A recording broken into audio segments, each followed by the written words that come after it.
예, 오늘은 예레미야 44장입니다. 남유다에 관한 예언이요.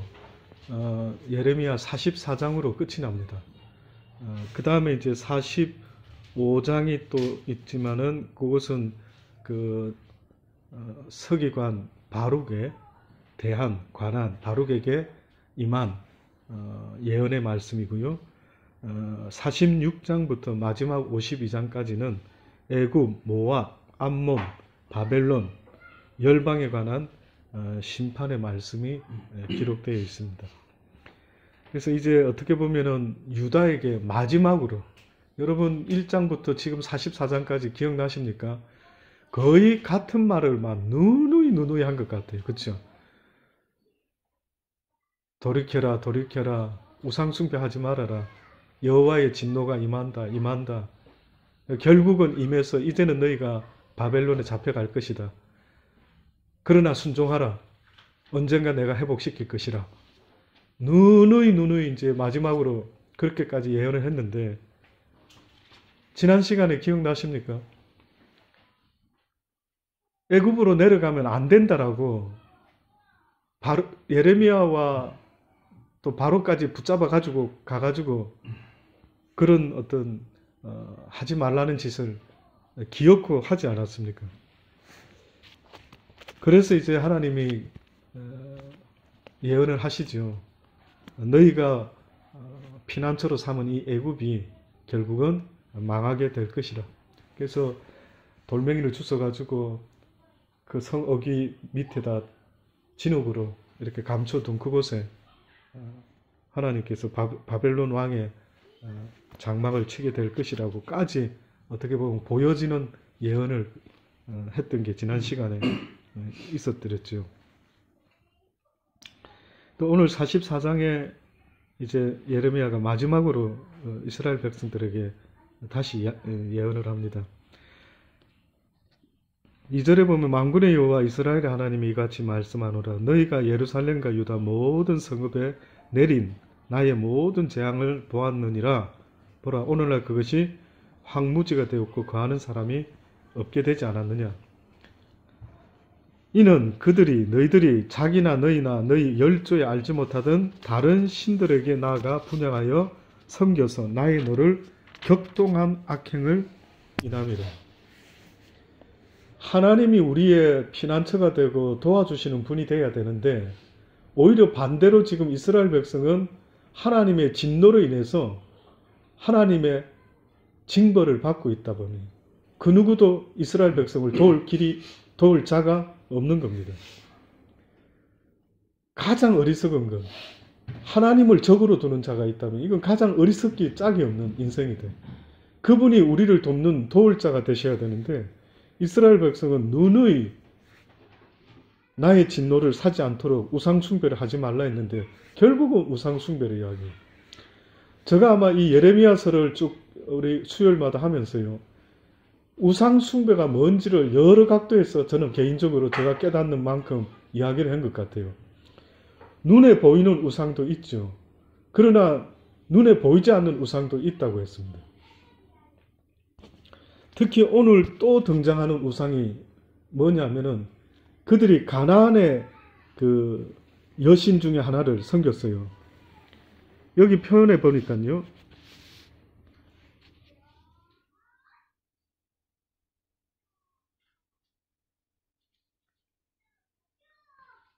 15절에 때에 자기 아내들이 다른 신들에게 분양하는 줄 아는 모든 남자와 곁에 서는 모든 여인 곧 애굽 땅 바드로스에 거하는 모든 백성의 큰 무리가 예레미야에게 대답하여 가로되 내가 여호와의 이름으로 우리에게 하는 말을 우리가 듣지 아니하리라. 우리 입에서 낸 모든 말을 정령히 실행하여 우리의 본래 하던 것 곧 우리와 우리 선조와 우리 왕들과 우리 방백들이 유다 성읍과 예루살렘 거리에서 하던 대로 하늘 여신에게 분향하고 그 앞에서 전제를 드리리라. 대저 그때는 우리가 식물이 풍부하며 복을 받고 재앙을 만나지 아니하였더니, 이렇게 말을 합니다. 여기 지금 하늘 여신이라 이렇게 이야기를 했는데, 당시에 가나안에는 여러 신들이 있었습니다. 그 중에 첫 번째 어떻게 보면 아버지격인 신이 있었는데 엘이라고 하는 이름을 가진 신이 있었어요. 그리고 우리가 자주 들었던, 성경을 통해 들은 그 신이 있다면 바알이라는, 엘 신의 아들 신인 바알이라고 하는 신이 있었어요. 근데 그 아스다롯이라고 하는 이름의 신이 있습니다. 아스다롯. 하늘의 여왕은 아스다롯이라는 이 신을 지칭하는 겁니다. 하늘의 그 여왕. 이 아스다롯은 바알 신의 아내였습니다. 그리고 가나안의 3대 여신을 이야기 만약에 해봐라 라고 한다면 아스다롯, 그리고 아세라, 그리고 아낫이라고 하는 여신이 있습니다. 아세라는 아버지격인 엘 신의 아내, 그리고 모든 신들의 어머니의 이미지를 갖고 있는 신입니다. 아낙이라고 하는 신은요, 바알의 그 누이 동생인 동시에 애인입니다. 그리고 뿐만 아니라 전쟁의 신이면서요, 또한 성의 신, 섹스의 신으로 그걸 주관하는 신, 이게 바로 아낫 신입니다. 하나님이 이런 신들을 섬기지 말라라고 했는데도 이스라엘 백성들이 자기들의 선조들이 했던 것처럼 우리도 그렇게 하겠다라는 거예요. 그러니까 우리는 이것을 바꾸지 않겠다. 이 서운한 것을 어길 수가 없다. 하나님에 대해서 해야 되는 고백을 갖다가요, 지금 이 우상 숭배를 하는 이 신에 대해서 지금 이들이 이런 결심을 고백을 하고 있습니다.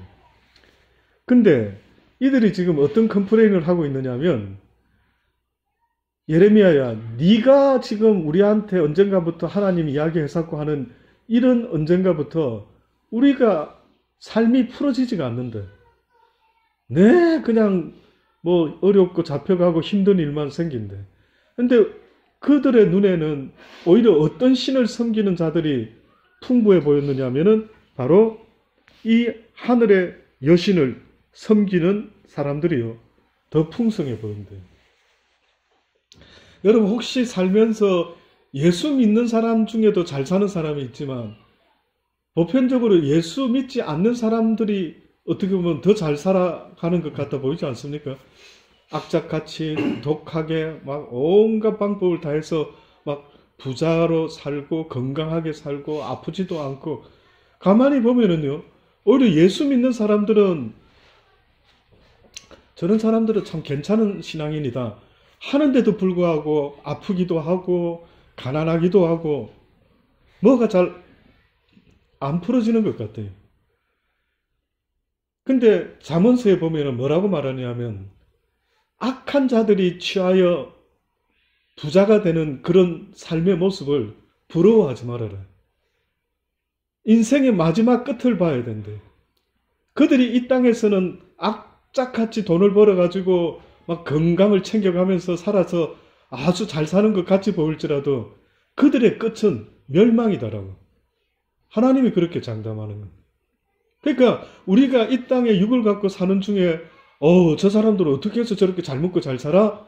라고 보여지는 그들의 모습 속에는요, 어떤 면에서는 이스라엘 백성들이 그렇게 누누이 하나님이 우상 숭배에서는 안 된다라고 하는데 기어코 하늘의 신을, 여신을 섬겼던 이유는 이 땅의 복을 원했던 겁니다. 그러니까 오늘 우리 시대도 마찬가지죠. 죽고 나서 천국 간다 하면은요, 그게 무슨 복이냐 이게. 지금 눈앞에 당장 배고픈데 당장 뭐가 잘 돼야 되고 당장 뭐가 있어야 되고 그게 복이지, 무슨 죽어봐야 갈지 안 갈지도 모르는 그게 무슨 복이냐 이렇게 말하고 있는 겁니다.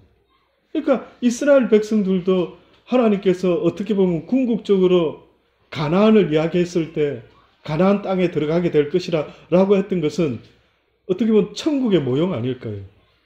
하나님이 이 땅의 가나안으로 이스라엘 백성을 인도하는 게 궁극적인 목적이 아닐 거예요. 하나님이 우리에게 어떻게 보면 성경 전체를 통틀어서 알려주고 싶은 것은 내가 너희를 데리러 가겠다. 내가 너희들을 언젠가 내 집에다가 데리고 갈 것이다. 그것이 성경에서 하나님이 어떻게 보면 해주는 언약이죠. 약속이죠. 그러니 이스라엘 백성을 가나안 땅에만 들으려고 하신 하나님의 뜻은 아닌데 아브라함의 자손이 하늘의 별과 같이 땅의 모래알같이 많게 되리라. 전혀 그렇게 보지 못하고 죽었는데 아브라함은. 그 무슨 이야기면 뻥치시는 겁니까? 아니래. 믿음의 자손이 하늘의 별과 같이 땅의 모래알과 같이 많아질 것을 믿음의 눈으로 보았다면 아마 아브라함은 보지 않았을 거예요. 근데 이 이스라엘 백성들은 계속해서 세상의 복을 구했던 겁니다. 그러니까 한마디로 왜 세상의 우상을, 여신을, 다른 이방인의 신들을 그렇게 섬기는가 하는 것은 딱 한마디로 이 땅에서 잘 먹고 잘 살 수 있는 복을 줄 수 있는 신이 그들인 것 같다. 그래서 이 땅에 여러분 아시죠? 일본도 그렇고 온갖 세상의 수많은 나라에서 우상을 숭배하고 있습니다. 특히 뭐 아시아 할 것 없이 어떤 월남국수집에도 가도요. 그 카운터 밑에다가 신주 딴지를 모셔놓고 그렇게 가게가 잘 되도록 해달라고 하고 있는 겁니다. 우리 대한민국에도 기독교가 처음에 들어왔을 때 원체 가난하다 보니까 예수 믿고 복 받아라 할 때 그 신령한 하늘의 복을 이야기를 했는데 어떻게 받아들이고 전파가 됐느냐 하면은 예수 믿으면 이 땅에서 잘 먹고 잘 살고 무병장수한다 라고 하는 생각을 했던 거예요.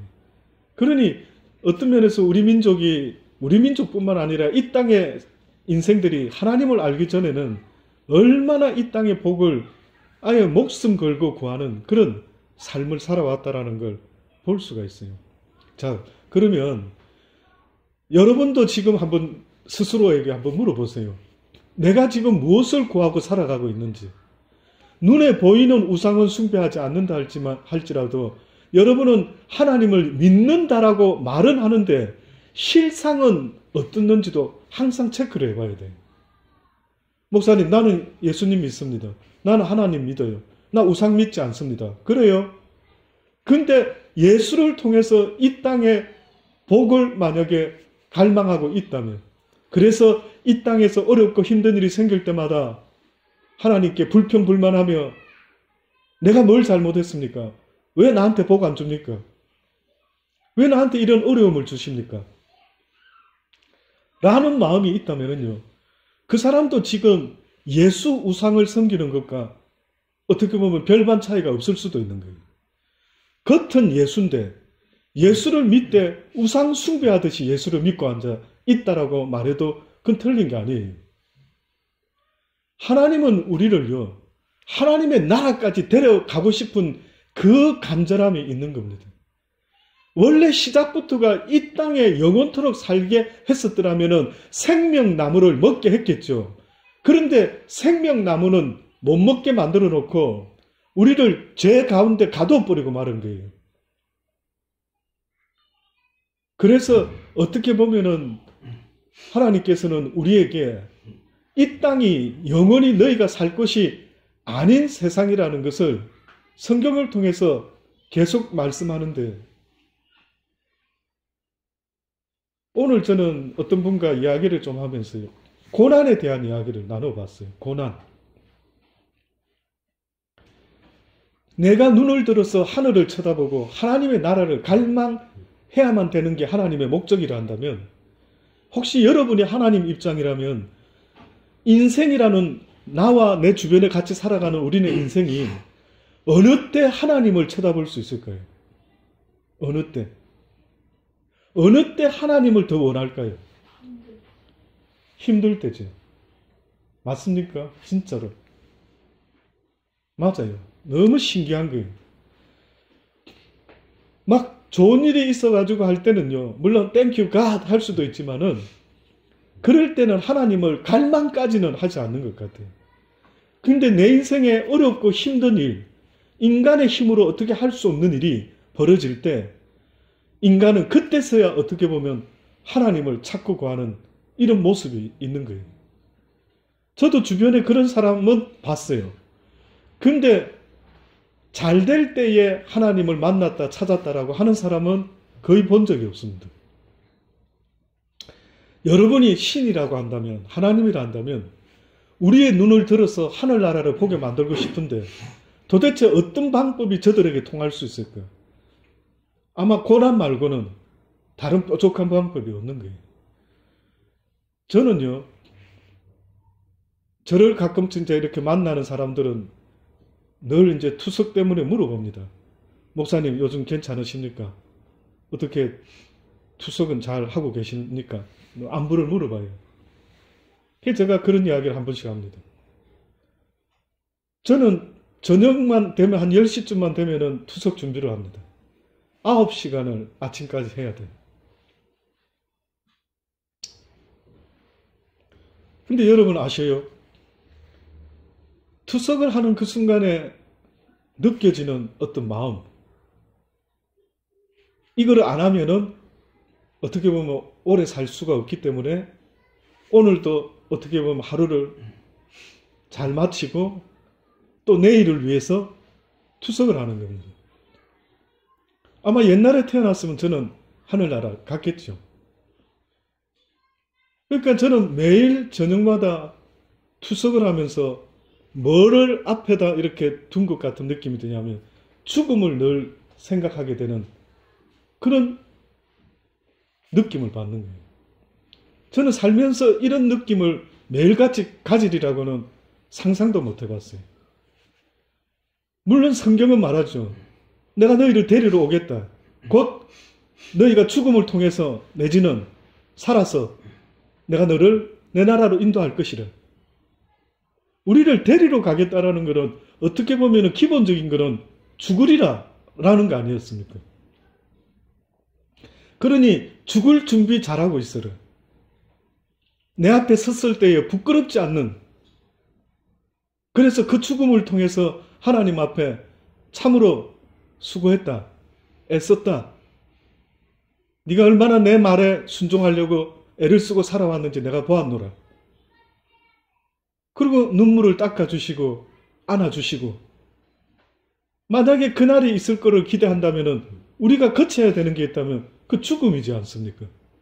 근데 죽음을 준비하는 자가 몇이나 되느냐 이거예요.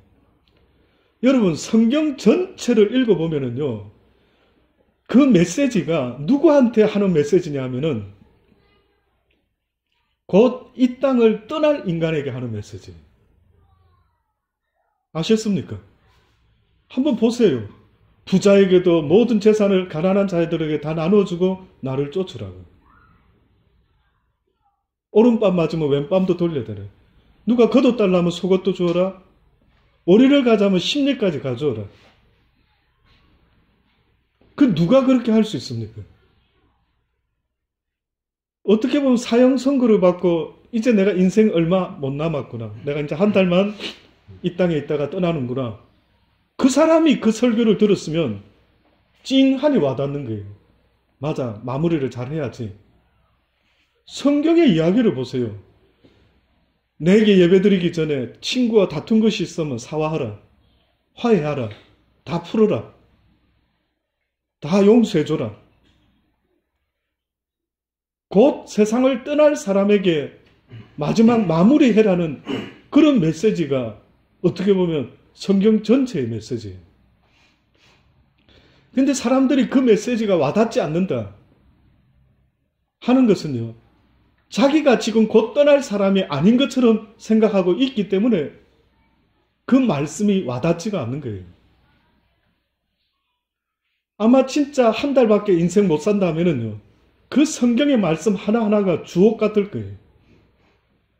너무나 간절할 것이고 이 말씀 하나라도 놓치지 않고 붙잡고 살다가 아버지 앞에 가겠다라고 하는 그 마무리가요. 바로 그럴 것 같다라는 생각이 드는 겁니다. 그래서 여러분, 저는 살면서 많은 죽음을 봐왔죠. 가까운 내 육신의 아버지부터, 육신의 형님, 또 주변에 어떤 사람들, 친구들, 또 아는 지인들, 장례식도 했던 적이 있습니다. 한국에서 주례도 한 번 했는데 장례식도 한 번 했어요. 어느 집사님을 만났습니다. 근데 그 집사님은 거의 한량같이 아주 와이프가 기도원에 다니고 이럴 때 엄청난 핍박을 가했던 그런 중년의 남자였어요. 근데 그 남자가 어떻게 저를 만나가지고 하나님 말씀을 듣더니만요. 그렇게 열심으로 집회를 참석하기 시작하더라고요. 근데 어느 날 제가 이런 이야기를 누구에게 그 이후로 하질 않았어요. 너무 저에게도 충격이 컸기 때문에. 그랬던 사람이 어느 날 자기 집에서 스스로 목숨을 끊었어요.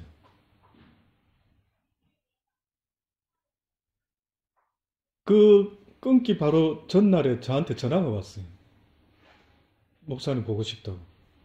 근데 그때 무슨 일이 있었어요. 아, 내일 보자고. 그랬는데 그 다음날 비보가 날라온 거예요.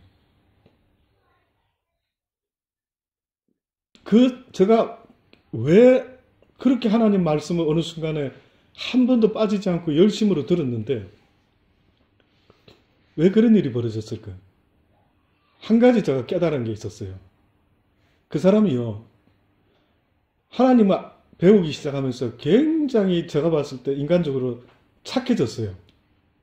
너무 착해졌어요. 저 사람이 옛날에 그 한량이 맞나? 굉장히 착해졌어요. 근데 이 사람이요. 하나님의 말씀을 우리가 배운다면은 그 말씀을 붙잡고 강한 용사같이 주님 앞에서 어떤 어려운 일이도 헤쳐나갈 수 있는 이런 마음이 돼야 되는데 쉽게 보니까 무슨 사건이 있었는지 정확히는 모르겠는데 마음이 약해져 버린 것 같아요. 착해져야 되는 마음이 약해져 버린 것 같아요. 그러니까 결국은 죽음을 택했더라고요. 지금도 불가사의한 왜 그랬을까? 내가 그때 만나지 않았을 때 만났더랬으면 좀 달라졌을까? 상상도 못했습니다. 그렇게 열심히 매 집회 때마다 얼마나 열정적으로 제가 완룸에 있었는데 항상 틈만 나면 본인이 먹어본 것 중에 맛있는 거 있죠. 그걸 딱 챙겨가지고 완룸에 가지고 와요. 전화를 해요. 교회 오기 전이든 목사님 잠깐 내려오시라고. 이거 한번 드셔보시라고. 이렇게 살아가게 오래 갈 줄 알았는데 그런 일이 벌어진 거예요. 그래서 제가 죽음을 또 생각해 봤죠. 여러분, 이 땅의 삶을요, 삶이라 말하면 안 되는 것 같아요. 삶과 죽음은 동전의 양면과 같은 건가. 지금 오늘은 우리는 이렇게 살았다고 말하죠. 살아서 예배를 드리고 있다. 이렇게 이야기를 할 수 있죠. 내일 어떤 일이 어떻게 벌어질지는 아무도 알 수가 없는 겁니다. 저는 그래서 그때 개인적으로 하나님을 전하기가 심히 불편하게 돼버렸어요. 내가 뭘 잘못 전한 건 아닌가. 그에게 혹시나 내가 죽음에 대한 설교를 좀 안 했던가. 죽음에 대한 이야기를 해줬어야 되고 그렇게 인생을 끝내는 것은 아니라고. 악한 영적 싸움이 벌어졌던 것 같아요. 결국은 그 악한 영에게 어떻게 보면 그래서 참 그 죽음이라는 부분을 또다시 생각을 했던 적이 있었는데, 요즘 저는 개인적으로 투석할 때마다 한번 다시 죽음을 생각해요. 내가 아버지 앞에 설 날이 있을 텐데, 그분 앞에 꼭 서야 되는데, 꼭 천국 가야 되겠는데. 여러분, 고통이 주는 유익이 뭔지 아십니까? 이 땅만 쳐다보고 살다가 고통이 오면은요, 그때 어떻게 보면 야, 빨리 하늘나라 갔으면 좋겠다. 넋두리 같을지 몰라도 하늘나라를 사모하는 마음이 그때서야 강하게 드는 것을 봅니다. 제가 그제 콩코드 병원에서 또 이렇게 어떤 레터가 와서 이제 마지막 종합검진을 받으러 이제 지금까지 이빨에 대한 거, 심장에 대한 거, 또 가기 전에 피 검사해서 또 이렇게 뭘 가져가야 되는 거, 그리고 가서 또 뭘 하는 모양이에요. 거기 한 여러 장을 레터가 왔어요. 호치키스를 한 세 파트로 나누어서 보내왔는데, 거기에 보니까 한국말로 한 두세 장을 딱 찍어서 보내왔는데, 그 신장 이식이라는 게 어떤 거라는 거, 그걸 쫙 써놨더라고요. 아주 디테일하게, 자세하게도 써놨더라고요. 의사만 알아도 될 것 같은 이야기. 수술이 몇 시간 걸릴 것이고, 그 다음에 며칠 입원해야 될 것이고, 그리고 그 상처 부위가, 수술 부위가 한동안은 고름이 나올 것이고, 신장을 떼내고 다른 사람의 신장을 이식하는 건 줄 알았는데 떼내지 않는데요. 기본적으로 갖고 있는 신장은 그대로 두고 다른 사람의 신장을 이식한대요. 근데 신장에 병이 있는 사람은, 신장 질환이 있어가지고 문제가 생긴 사람은 신장을 떼낸대요. 그러나 그렇지 않은 사람은 떼내지 않고 한다라는 거예요. 그리고 혈액형을 쭉 써놓고 도네이션을 받을 수 있는 혈액형과 그렇지 못한 혈액형을 쭉 써놨는데, 마치 보니까 다행히 그래도 제가 O형인데, O형이 최고로 많은 다른 피를 가진 사람의 신장을 기증받을 수 있는 혈액형이 O형이더라고요. 그 다음에 다른 형들은 점점점 그게 제한이 있더라고요. 그런 것부터 시작해서 이 새로운 다른 사람의 신장이 인간의 자신의 몸에 들어오게 되면 거부 반응이 있어서 면역체제가 이렇게 면역력이 약해지기 때문에 얘가 막 거부 반응을 일으킵니다. 그래서 평생 면역을 이렇게 커버할 수 있는 약을 먹어야 된다. 그 모든 것들을 디테일하게 쫙 써놓고, 그래도 당신이 결심하고 할 것 같으면 해야 된다. 원치 않으면 안 할 수 있겠지만 그렇게 해야 된다. 그런 이야기도 제가 쭉 보니까요, 저한테 저 마음속에 저절로 하나님의 나라를 더 사모하게 되는 거예요.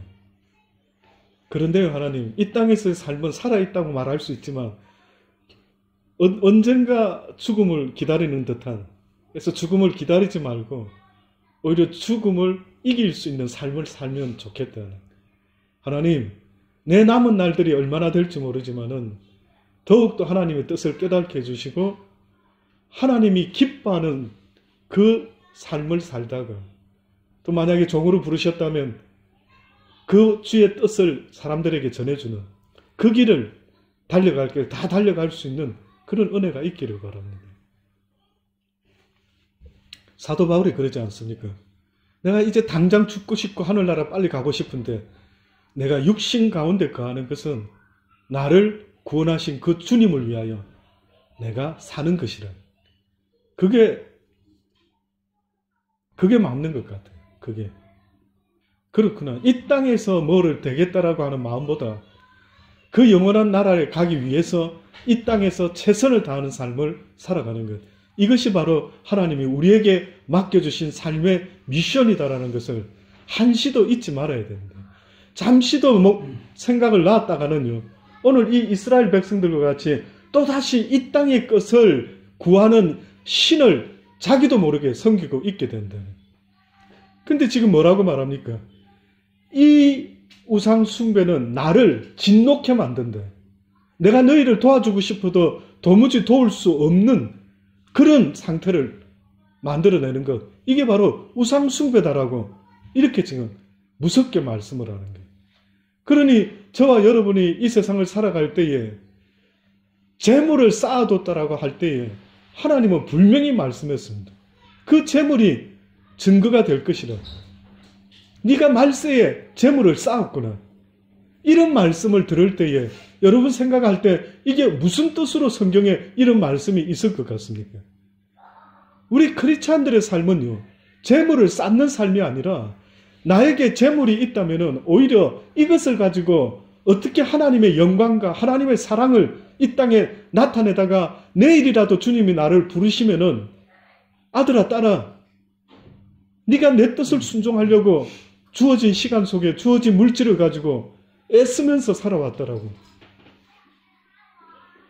여러분은 과연 지금까지 살아오면서요, 어떤 하나님의 그 뜻을 순종하면서 내 것을 조금도 내 것으로 여기지 아니하고 애쓰면서 살아왔던 삶이 무엇인가를 한번 돌아보십시오.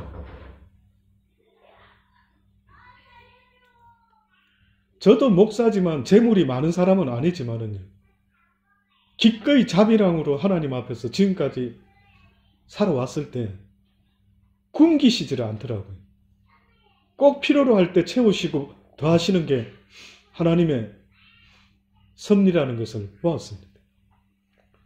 돈이 그렇게 만약에 원하면은 사실은 비즈니스맨이 되면 되겠죠. 우리 그리스도인이라는 것은요, 돈을 버는 것도 있지만은 우리는 쓰는 사람들입니다. 그리스도인들은 하나님이 주는 물질을 사용하는 자들이 그리스도인들이에요. 내가 신을 섬긴다고 하나님을 섬긴다 말하지만 아직도 어떤 사람들은 만몬신을 섬기고 있는 자기를 보지를 못하는 거예요. 자기가 진정 하나님을 섬기는 사람이라면 먼저 그 나라와 그 의를 구하는 그 모습이 있어야 되는데 그 나라와 그 의를 구하는 게 아니고 날마다 자기의 유익을 구하는 사람들이 태반인 겁니다. 예수를 믿어도 하나님을 위해서 예수를 믿는 게 아니라 이 땅에서 나를 위해서 예수를 믿는 경우가 허다한 것입니다. 이 어리석은 이스라엘 백성들이요, 하늘의 여신에게 자기들이 분향하고 그 앞에 전제를 드리리라 아주 결심을 합니다. 대저 그때 우리가 식물이 풍부하며 복을 받고 재앙을 만나지 아니했더라고. 그러면서 계속 이런 안타까운 이야기를 합니다. 우리가 하늘 여신에게 분향하고 그 앞에 전제 드리던 것을 패한 후부터는 모든 것이 필절하고 칼과 기근에 멸망을 당하였다. 자기들이 우상 숭배를 잠시 멈췄더니만 모든 것이 문제가 생겼답니다. 여인들은 가로되 우리가 하늘 여신에게 분향하고 그 앞에 전제를 드릴 때 어찌 우리 남편의 허락 없이 그에게 경배하는 과자를 만들어 놓고 전제를 드렸느냐. 이 말은 남편들이 오히려 허락을 했다는 거예요. 여기 과자를 만들어 놓고 전제를 드렸다 이런 표현이 나오죠. 과자라는 말 표현이 나오는데 예레미야 7장 17절 18절에도 이런 표현이 또 있었습니다. 너는 그들이 유다 성읍들과 예루살렘 거리에서 행하는 일을 보지 못하느냐?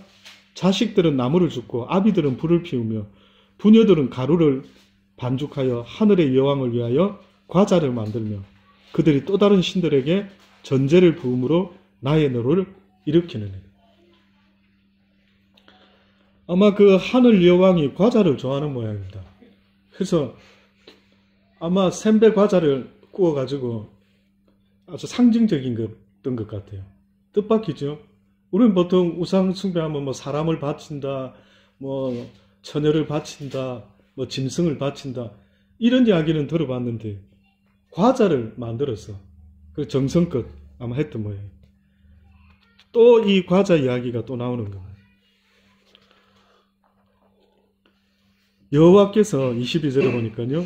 너희 악행과 가증한 소위를 더 참으실 수 없으셨으므로 너희 땅이 오늘과 같이 황무하고 놀랜과 저주거리가 되어 거민이 없게 되었나니 너희가 분향하여 여호와께 범죄하였으므로 여호와의 목소리를 청종치 아니하고 여호와의 법과 율례와 증거대로 행치 아니하였으므로 이 재앙이 오늘과 같이 너희에게 미쳤대.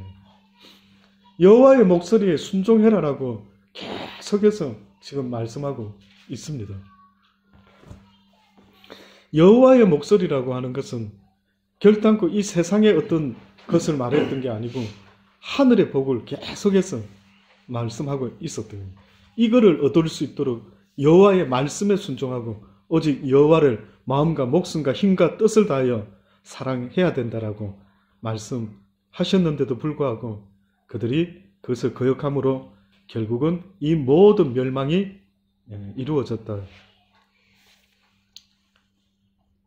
심지어는 그들이 이런 아주 하지 말았으면 좋을 말까지도 합니다. 25절에 만군의 여호와 이스라엘 하나님이 이같이 말씀하시되 너희와 너희 아내들이 입으로 말하고 손으로 이루라 하여 이르기를 우리가 서원한 대로 반드시 이행하여 하늘 여신에게 분향하고 전제를 드리리라 하였은즉 너희 서원을 성립하며 너희 서원을 이행하라. 다시 말하면은 그래 너희가 그렇게 원한다면 그렇게 될 수 있도록 내가 허락해 주리라. 로마서 1장에요. 로마서 1장에 이러한 이 유대인들에 대한 모습을 로마서에도 이렇게 또 말씀하는 게 있습니다.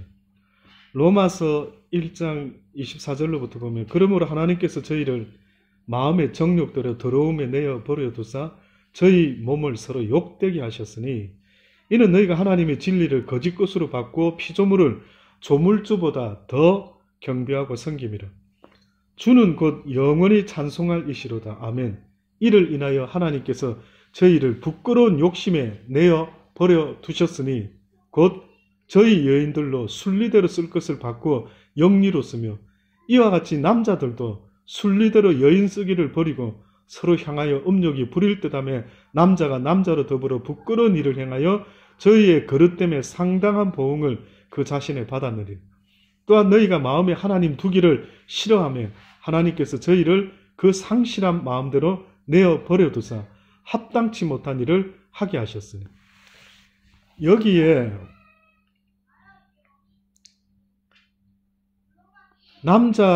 남자들이 남자로 더불어 부끄러운 일을 행하고 그 그릇 때문에 상당한 보응을 그 자신이 받았느니라.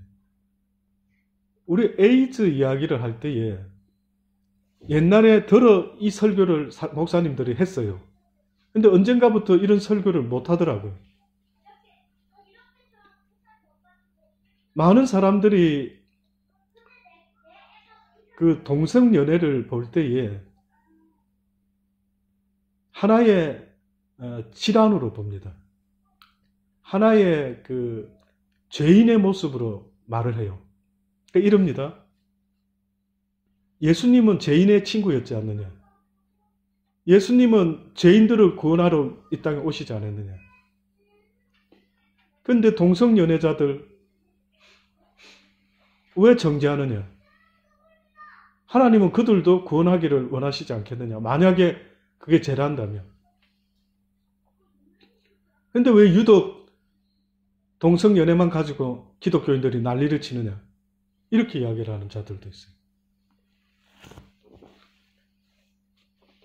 어떻게 보면은 하나님이 지금 이 로마서 1장에서 언급하는 것은요. 우상 숭배가 그렇게 하나님 편에서 나쁘다라고 말하면서 지금 언급하는 게 지금 이 이야기입니다. 그러니 이게 그냥 어느 정도의 잘못 정도가 아니라 수준이 아니라 하나님의 질서를 또 하나님의 섭리에 도전하는 그래서 하나님이 우상 이야기를 하는데 지금 로마서에서 우상 이야기를 하다가 이 이야기가 중간에 끼어들어온 거예요. 그리고 갑자기 더불어 부끄러운 일을 행하여 저희의 그릇 때문에 상당한 보응을 그 자신에게 받았느니라. 그러다가 또 갑자기 우상 숭배하는 자들에게 하듯이 저희가 마음에 하나님 두기를 싫어하며 하나님께서 저희를 그 상실한 마음대로 내어 버려두사 합당치 못한 일을 하게 하셨으니 곧 모든 불의, 추악, 탐욕, 악이 가득한 자요, 시기, 살인, 분쟁, 사기, 악독이 가득한 자요, 수근수근하는 자요, 비방하는 자요, 하나님의 미워하시는 자요, 능욕하는 자요, 교만한 자요, 자랑하는 자요, 악을 도모하는 자요, 부모를 거역하는 자요, 우매한 자요, 배약하는 자요, 무정한 자요, 무자비한 자라. 저희가 이 같은 일을 행하는 자는 사형에 해당하다고 하나님의 정하심을 알고도 자기들만 행할 뿐만 아니라 그 일을 행하는 자를 옳다 한다. 결국은 이 모든 게 어떻게 보면 우상 숭배자들의 모습을 이야기를 하고 있는 거예요. 따로 국밥이 아니라 하나님을 마음에 두기 싫어하는 그들이 이러한 짓을 하고 있다라고, 그래서 하나님이 내버려 둔다고, 불의한 자는 그리고 계속 불의하게끔 내버려 두겠다라고, 이렇게 지금 의미라기보다 완전히 끝나버린, 더 이상 희망이 없는, 그래? 그럼 너희가 죽기를 원하니 내가 죽을 수 있도록 합당한 길을 허락해 주지. 이런 일이 벌어지고 만 거예요. 그래서 이런 일이 지금 바로 이 유다 백성에게 마지막으로 한 말입니다. 이게 예레미야가 지금 44장에 이제 더 이상 유다 민족에게 예언을 하지 않아요. 이게 어떻게 보면 예레미야가 유다 백성에게 마지막으로 하는 거예요. 그래? 너희가 그렇게 서원까지 하고 했으니 그래, 너희 약속한 대로 이루어라. 이렇게 이야기가 됩니다. 사랑하는 여러분, 저와 여러분 이 땅 살아가는 날 동안에 하나님이 왜 고난이 유익이라고 말씀하시고, 또 하나님의 뜻과 섭리는 사는 것도 있고 복받는 것도 이 땅에 많이 얻는 것도 있지만요, 그 반대도 하나님의 뜻이라면 그건 이루어져야 되는 거죠. 그래서 예수님이 우리에게 기도의 번을 보여주신 것처럼 이 쓴잔이 내게서 지나가기를 원하지만 그냥 내 원대로 마옵시고 아버지의 원대로 되기를 원한다고 합니다. 그래서 여러분 꼭 우리가 하나님을 믿을 때에 나의 원대로 될 때는 기뻐하다가 나의 원대로 안 되면은 아주 속상해하고 힘들어하는 이 모습은 자칫하면은 하나님을 믿고 있는 자의 모습이 아니다. 빨리 자기를 발견하는. 그래서 저는 한평생 사는 동안에 내가 지금 어떤 모습으로 살아가고 있는 현 주소를 볼 수만 있다면 성공한 것 같아요. 내가 지금 어떤 상태인지, 나를 스스로 속이고 있는지 속지 않고 있는지, 남을 속이는 게 문제가 아니라 사단이가 지금 나를 속이고 있는지 없는지. 여러분, 사단은 어떤 자라고 했습니까? 속이는 자라 했어요. 사단은 속이는 자인데 인류 태초의 인간이었던 아담과 하와도, 특히 하와 할머니도 속았어요. 하와야, 선악과를 따먹지 말라 하더냐? 뭐든 다 따먹지 말라 하더냐? 이런 희한하게 애매한 소리를 해가지고 말을 섞기 시작하더니만 갑자기 쏟기 시작했어요. 딱 소금이 들어오니까요, 갑자기 선악과가 탐스럽고 보암직하고 먹음직하고 와우 쏟아버렸어요. 그 속임이 싹 들어오니까 하나님의 말씀이 싹 없어져 버리고 말한 거예요. 정말로 복된 크리스찬이라면요, 나를 알 수가 있어야 돼요. 내 상태를 볼 수 있어야 되는데 이게 처음부터 쉽지가 않아요. 그래서 바울도 점점점 하나님의 일을 해가면서 시간이 가면서 그가 나중에 이런 말을 해요. 나는 죄인 중에 괴수다. 자기에게는 선한 것이 조금도 없음을 보기 시작했던 거예요. 내 실체를 알고 사는 사람과 자기의 실체를 모르고 사는 사람은 하늘과 땅 차이가 될 수밖에 없어요. 쉽게 말하면 자기의 실체를 아는 사람은 겸손할 수밖에 없지만은 자기의 실체를 모르는 사람은 교만할 수밖에 없는 모습이 나올 수밖에 없어요. 그래서 다른 사람에 대해서 함부로 말을 하게 됩니다. 저는 그런 사람을 어떻게 보면 살면서 평생 봐와요. 그렇지 않는 사람도 분명히 있지만요. 어떤 사람은 자기가 똑똑한 줄로 알고 있어요. 자기가 머리가 좋은 줄로 알고 있어요.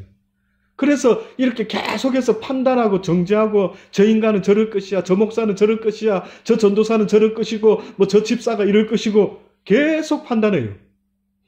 안타깝다. 율법 아래에 살아간다라는 것은 바로 그것을 이야기하는 거예요. 여러분이요, 예수를 믿는다라고 할 때 여러분이 율법 아래에서 구원을 받은 거예요. 쉽게 말하면 예수님은 율법을 완성시키러 왔다 그랬죠. 다시 말하면은 율법에 머물러 있는 우리를 인도하여 은혜의 법으로 데리고 가시려고 하는 거예요. 근데 성경에는 율법 아래 사는 자들이 태반이에요. 욥도 그랬고 많은 성경의 의인들이, 노아도 의인이었는데 온 사람이 다 죽고 자기 가족만 살았는데 조금 평화로워졌는가 포도주 만들어 먹고 벌거벗고 잤어요.